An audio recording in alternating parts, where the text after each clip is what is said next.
Perisai hidup Jokowi pegang jabatan strategis TNI, Rocky Gerung curiga tidak izin Prabowo. Presiden Jokowi mendadak melakukan mutasi besar terhadap 6 panglima di tubuh TNI. 3 di antaranya merupakan orang dekat Jokowi, yang menurut pengamat polisi Rocky Gerung merupakan jabatan strategis TNI. Rocky menilai, sikap Jokowi terburu-buru. Sebab, di akhir masa jabatan melakukan rotasi, sebab masa Jokowi tinggal 3 bulan lagi. Ia menanyakan, keputusan besar yang menentukan masa depan TNI itu, apakah Jokowi sudah izin Prabowo? Sehingga wajar orang berpikir keputusan Jokowi akan menimbulkan ketegangan dengan Prabowo. Meski Pak Prabowo merupakan orang militer menilai, sudahlah, tetapi di tentara berbeda. Biarkan Panglima tertinggi yang mengatur itu.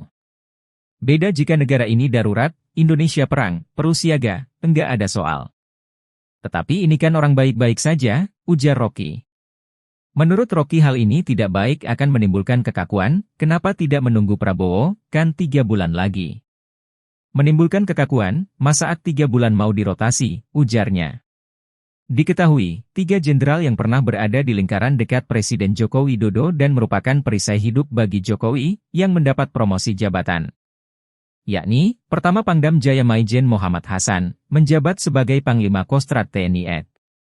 Hasan mantan Komandan Grup A Pas Pampres yang mengawal Presiden Jokowi. Lalu, Sekretaris Militer Presiden, Sesmilpres, dan Peraih Adi Makayasa Akmil 1997, Maijen Rudi Saladin. Ia dipromosikan menjadi Pangdam V Brawijaya. Kemudian, Maijen Rafael Granada Bay yang akan menduduki pos Pangdam Jaya. Rafael yang meninggalkan jabatan Pangdam V Brawijaya ini sebelumnya pernah menjabat Komandan Pas Pampres serta Danrem Surakarta.